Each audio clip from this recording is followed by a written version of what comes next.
Assalamualaikum warahmatullahi wabarakatuh. Pada kesempatan kali ini kita akan belajar mengenai kirot. Yang pertama, apa itu pengertian kirot?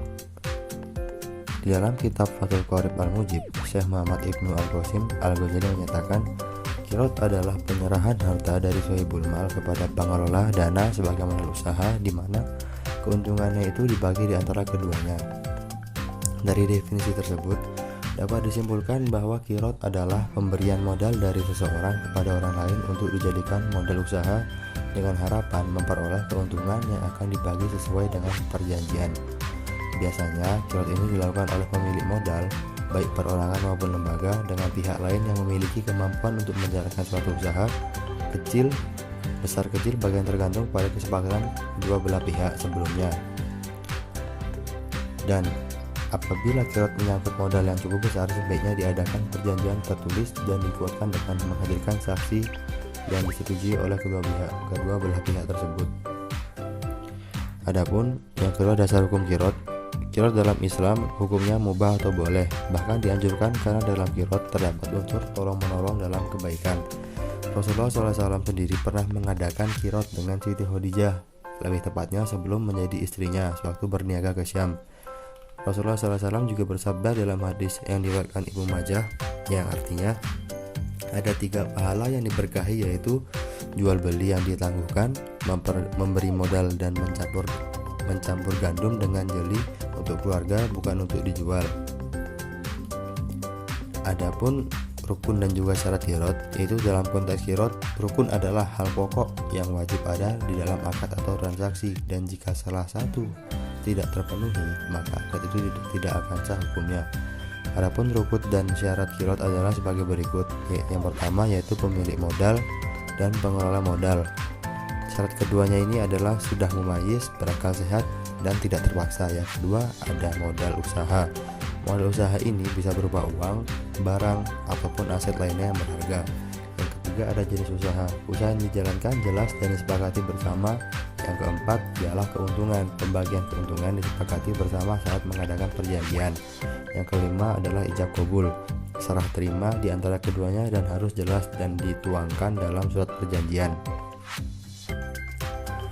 Dan dalam kirot ini terdapat beberapa larangan, di antara lain ialah melanggar perjanjian, dan selanjutnya ialah menggunakan modal untuk kepentingan diri sendiri, lalu menghambur-hamburkan modal usaha, dan juga menggunakan modal untuk perdagangan yang diharamkan oleh syara.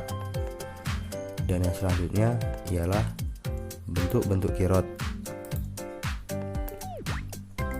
Di dalam praktek kehidupan sehari-hari, bentuk kirot banyak sekali macamnya. Kirot dapat dilakukan antara orang per orang, sekelompok orang, ataupun lembaga, dan sebagainya. Bentuk kirot juga dapat dikelompokkan menjadi 2 macam, yaitu kirot sederhana dan kirot bentuk modern. Yang pertama, apa itu bentuk kirot sederhana? Kirot seperti ini dilakukan oleh perorangan dengan cara bagi hasil dan sudah ada sejak zaman Nabi Muhammad.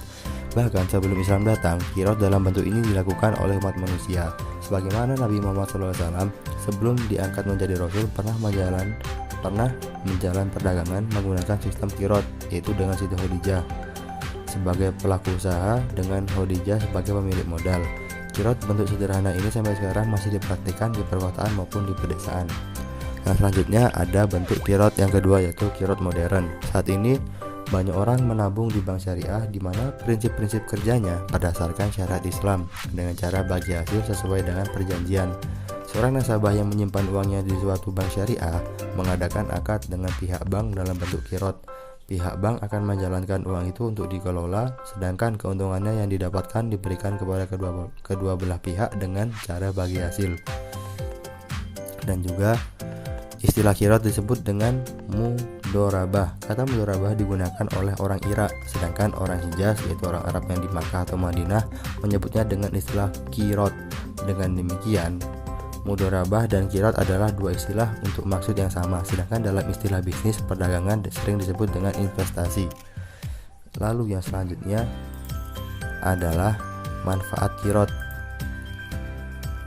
Manfaat kirot ialah sebagai salah satu bentuk muamalah mempunyai manfaat sebagai berikut. Yang pertama, ada membantu sesama dalam mencukupi kebutuhan. Yang kedua, menggalang dan memperkuat ekonomi umat. Yang ketiga, mewujudkan persaudaraan dan persatuan. Yang keempat, mengurangi jumlah pengangguran. Yang kelima, memberikan pertolongan kepada sesama manusia. Dan yang kekurangan, yang terakhir ialah mewujudkan masyarakat yang tertib sesuai dengan tuntunan syariat Islam. Lalu yang terakhir ialah ketentuan-ketentuan di dalam qiraat.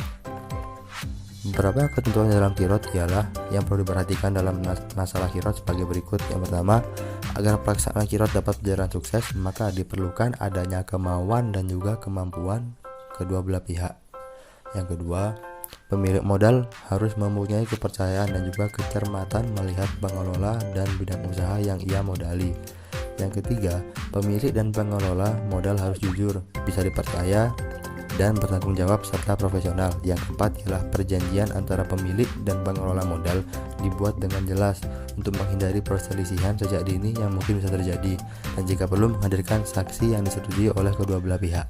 Yang kelima, jika terjadi kehilangan atau kerusakan di luar kesengajaan pengelola modal, hendaknya ditanggung oleh pemilik modal. Akan tetapi, apabila kerusakan disebabkan kelalaian yang disengaja oleh pengelola modal, maka kerugian ditanggung oleh si pengelola tersebut. Dan yang terakhir ialah jika terjadi kerugian, hendaknya ditutup dengan keuntungan yang sudah didapatkan sebelumnya. Jika tidak ada, maka kerugian tersebut ditanggung oleh pemilik modal tersebut. Mungkin sekian yang bisa saya sampaikan, kurang dan lebihnya mohon maaf. Syukron. Assalamualaikum warahmatullahi wabarakatuh.